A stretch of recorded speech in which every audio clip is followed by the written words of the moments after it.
Sanibonani, igama lami ngu-Amanda wakwaDlamini.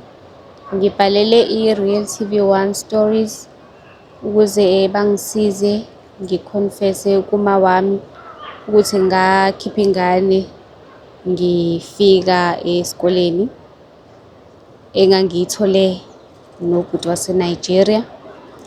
Manje ingane le iyangihlupha nje kakhulu, iyangihlupha. Angisakhoni ukulala ebusuku and manje okubuhlungu ukuthi isihlupha nengane yami le yesibili.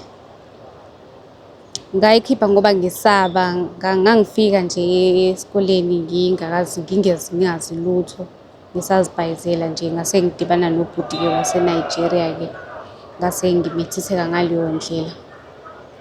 So manje ngidinga ukutshela uma wami cause ukuze ngisizakale kumele ukuthi ngikhonfese ekhaya. So wena wawuworried ngokukhulelwa, wanganandaba indaba yengculaza? Because phela nangingasebenzisa condom. Ngangingayicabangi indaba engculaza ngaleso sikhathi. Yazi umqondo nje wawubrainwashekile ngenxa yemali. Ingane inokuthi nje ivele ikhale ebusuku ngingazi ukuthi kwenzakalani.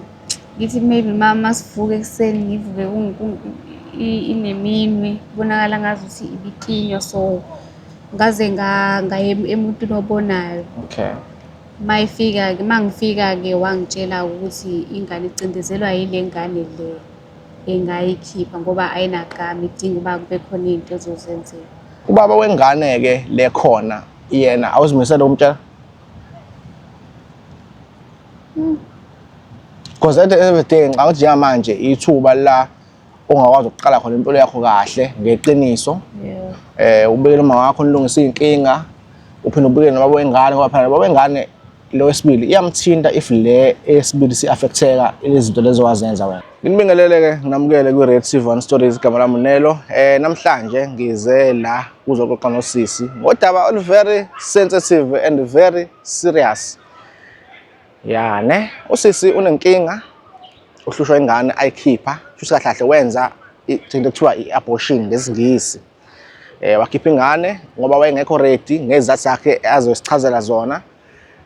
Inkinga enkulu ayishoyo, walala nomuntu wangaphandle afana sichazele ukuthi-ke ufike kanjani lapho.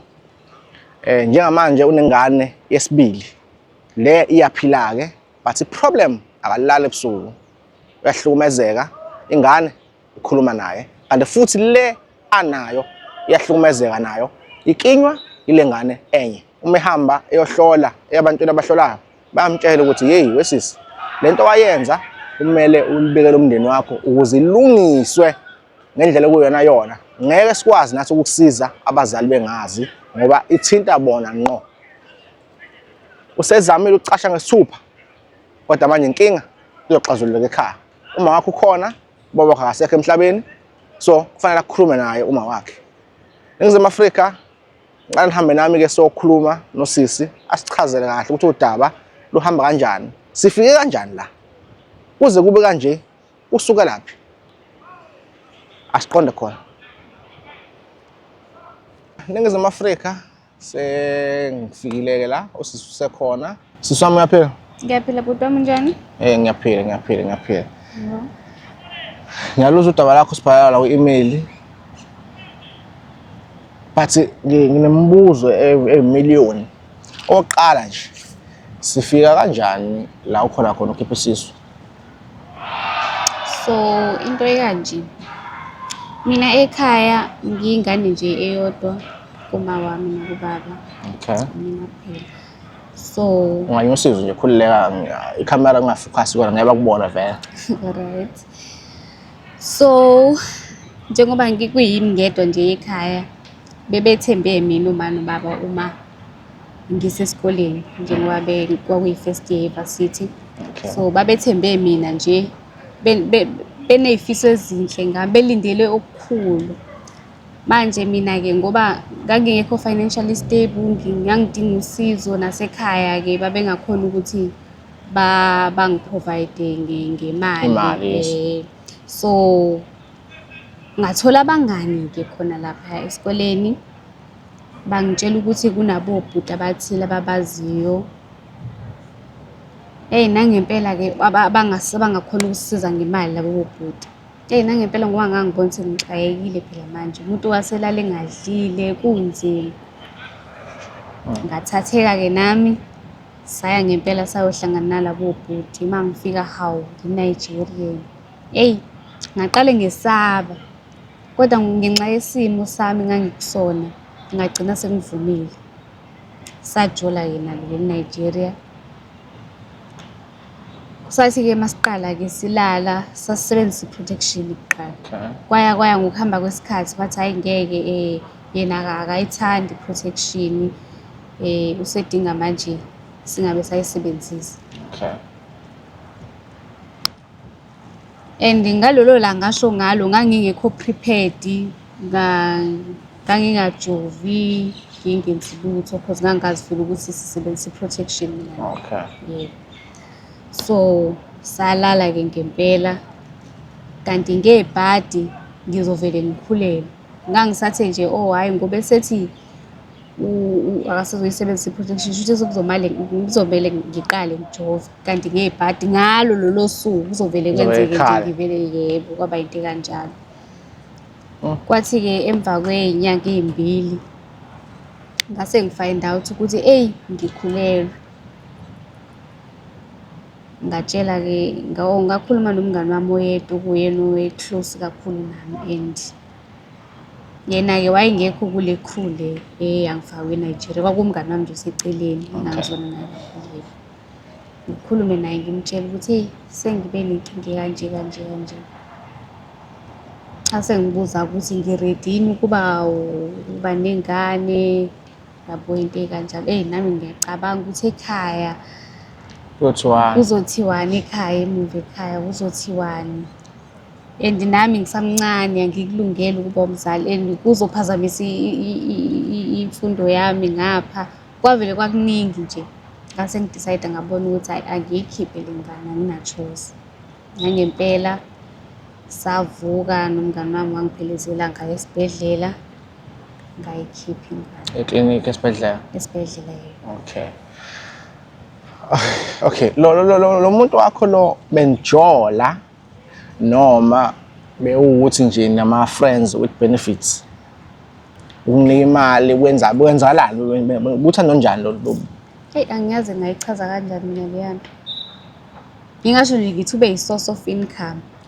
Ngesikhathi angidinga ngaso ube ngibiza engisa kuma-picnic enza yonke into enziwa abantu abajulayo kodwa futhi angeke ngisho ukuthi besijola because mina makuwukuthi maybe kuthanda mina ukuthi ngiyekhalela ukuphuma namhlanje ngikhalela ukuphuma nomuntu wami bengeke ngize ngithi mina ngisacela ukuthi siyikhiphe because kahle kahle nje bengilandela yena uyena obelida. So angazi noma i-relationship leyo noma ngingayibiza ngani kodwa bekuyileyo situationship nje.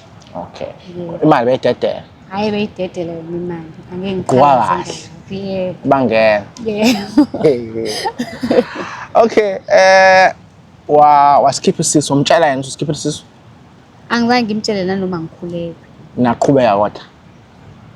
Noma after usikhiphile kwenzakaleni? Saqhubeka isikhashana nje isincane sengijova. Kodwa futhi ngabona ukuthi hhayi angisakhululekile ukuba naye ngamnyeka ngoba ngiyacabanga ukuthi bangingaphinde ngehlelwe yileya nkinga futhi ngamele ukuthi ngiphinde ngikhiphe esinye isisu futhi. So wena wawuworried ngokukhulelwa wanganandaba indaba yengculaza? Because phela nangingasebenzisi ikhondomu. Ngangingayicabangi indaba yengculaza ngaleso sikhathi. Yazi umqondo nje wawubrainwashekile ngenxa yemali. Indaba yenemali yona engangiyibeke phambili, i-health yami nje ngangasayicabangeli even ukuyicabangela. Okay. Le ngane yesibili-ke yona uyizala noma ukhulelwe uyiswa ubani-ke? Omunye umuntu different? Yebo, omunye umuntu. Onormally-ke ongangawe noma nje i-boyfriend yami engayithola khona esikoleni. Okay. Mase usukhulelwe swazi ukuthi usukhinga yesibili. Why pho ungazange ubasaba abazali futhi manje? Le yesibili-ke ngikhulelwe manje sengiqedile esikoleni. Okay, so busubajabulisa abazali bakho ngokuthi kade bekuthumela e-university wenzile? Yebo, ngikwenzile. So kwaba easy nokubatshela no guys angabaleka? Kwavele nje kwalula konke. kwa-right nje kule game. Kodwa-ke manje inkinga ile ngane le. Okay, lo baba-ke lo wengane yesibili Yebo. uyazi ukuthi wena wawakhipha isisu. Akaze angikaze ngamtshela. So ingane ine-problem manje. Yebo. Awungichazele njengomama wayo. Kwenzakala kanjani? So ingane inokuthi nje ivele ikhale ebusuku ngingazi ukuthi kwenzakalani. Ngithi maybe mama sivuke ekuseni ngivuke ineminwe kubonakala ngazuthi ibikinywa, so ngaze ngaye emuntwini obonayo. Okay. Mayifika-ke mangifika-ke wangitshela ukuthi ingane icindezelwa yile ngane le engayikhipha ngoba ayinagama, idinga uba kube khona izinto ezozenzeka. Kanti wena ebusuku uyakwazi ukulala? Lutho kwakumina iyafika nje, fika ikhale imemeze emadlebeni, angisakwazi ukulala, ubuthongo nokusakaza. So umuntu oyisolution la umzali. Yebo. So wena-ke umbuzo engikubuza wona, uready yini ukutshela uma wakho lo daba lo? Hey. Bona ngiyasaba kodwa-ke ayi ngi-ready ukumtshela ngoba phela angina-choice, kumele azile. Uma ubhala uthe uma wakho umuntu kakhulu wenkonzo nobaba wakho akasekho emhlabeni. Yebo. Njengokumazi kwakho uma wakho njengoba womsaba usase-university, Yebo. ubona ukuthi yena njengomuntu wenkonzo uzoyamukela kanjani le ndaba? Kuzoba nzima bona ukuyamukela and izomphatha kabuhlungu kakhulu, uzophoxeka nje ngendlela proud ngayo ngami, because nanoma nje ihlangana nomama be-conference, hey uyabona nje uyabreak ukuthi hayi ingane yakhe iyaziphatha kahle, manje nje uzophoxeka ngenye indlela. But-ke kunjalo kumnyama kubomvu wena uthi ufuna sikusize simtshele. I-choice engekho, yebo. If bikhona buzokwenza ngo-plan B. Kube ikhona enye i-choice ayi bengothatha u-plan B ngoba ngizimisele ukumphoqa ngakho. Okay. Ubaba wengane-ke lekhona yena awuzimisele ukumtshela? Because at the end of the day ngicabanga ukuthi njengamanje ithuba la ongakwazi ukuqala khona impilo yakho kahle ngeqiniso. Yebo. Ubekele uma wakho nilungise inkinga, uphinde ubekele nababa wengane ngoba phela baba wengane lo wesibili iyamthinta if le esibili si-affecteka izinto lezo wazenza wena. Kanti mhlambe naye angathola ukuthi athole i-clear understanding ukuthi kwenzakalani ngingane yakhe and niya phambili niya nazi ukuthi senikhuluma amaqiniso kodwa. Hey, naye-ke kumele ngimtshele. Kumele umtshele. Yebo. But akwabe ready. Angikho ready nokwamanje ukumtshela ngoba mhlambe kungenzeka avele afune kwakuyiqede kwale relationship yethu. Awuyimisele ngokuthi relationship yenu iphele. Angiyimisele Uyamthanda. kakhulu. Naye ukhombisa ukuthanda ngezinto azenzayo. Yebo.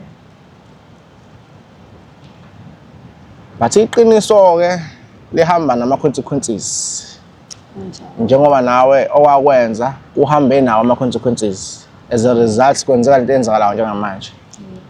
But I'm not saying umfihlele noma mhlawumbe ufile ngazuthi lawo magama akucindezela.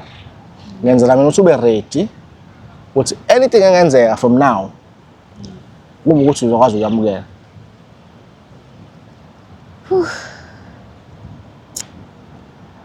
Ngabe-ke lo baba lo wengane sibili, okay, obviously i-condom anisebenzisi if nikwazi ukumithisana.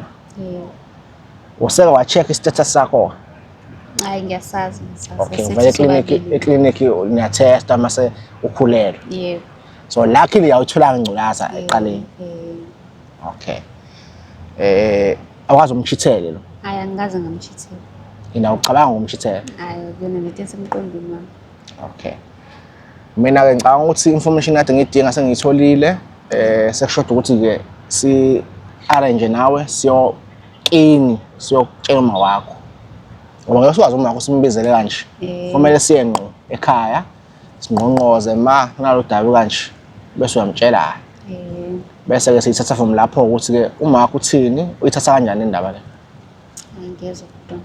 Mina ngibonga kakhulu ngesikhathi sakho. Ngiyabonga ngawethu ngokubuka le video le. Le video le is proudly sponsored by EasyBet. Create your account udlale laphana ezibet kumnandi kunama free voucher kunjeya. Ake nje next time. Stay blessed. Ziyenzeka eSouth Africa. So usisike sikhulumile naye walibeka udaba lwakhe njengamanje intela eshodayo ukuthi siyokhuluma noma wakhe straight ekhaya kubo. Ngiyathemba ukuthi izifiso zakhe zizokwenzeka bazokwazi babuyisane njengomndeni bazokwazi ukuthi bayilungise lenkinga abhekane nayo kakhulukazi ingane yakhe naye bakwazi ukuthola ukulala kahle ukuright babe relax izinkinga ziphele nengane yakhe le eyadlula emhlabeni ngokuthi ayikhiphe bazokwazi ukuthi bayilungise indaba yayo iqonde ithi thwi engakusho izinto esizenza manje ziyadetermine impilo esoyiphila. So ngenza kwethu qaphelani uma nilala nabantu ukuthi niyaziprotecta izifo igcwele emhlabeni and ungenzeka ukhulelwe wena ulala nomuntu not ngoba umthanda ngenxa yemali ugcine usuba pregnant. So protection ibaluleke kakhulu. Ama nurse ahleze yisho le ndaba le azi istatus sakho ngenhlanhla kosisi uclean akatholanga igciwane noma wakhulelwa nomuntu engaqondile uthi akhuleliswa uyena. Ningi ehlezi sikuzwa ngabantu baseNigeria izitori esizizwa ngenhlanhla usisi akayitholanga ekusekelwe opposition leyo ukuthi usehlushwa inyoka usehlushwa yini. So abantu abayithande abantu abangawuthatha uplan B. Usisi manje uthi ukuba beyikhona uplan B ebengawuthatha beyothatha wona. Kwesinye isikhathi kumele inkinga siqondane nazo ngqo. Singajahi ukuya le nale ngoba ukuya le nale uphinde futhi kusibambe phambili. So South Africa alani like le video ni-share. Uma ngabe nawo nenkinga efana nayo yasisi noma nenkinga yakho enye efuna sikusize ngayo sibhalele nawe i-email ufake nenamba yakho. Kanti udinga abameli nanga ama-details zabo bazokusiza ngorosini fano ngokulimala ezibhedlela ngokuboshwa amaphoyisa mhlawumbe ufuna ukwenza i-divorce mhlawumbe ufuna ukwenza i-will yabo. Siyabonga kakhulu nje angithi next time stay blessed.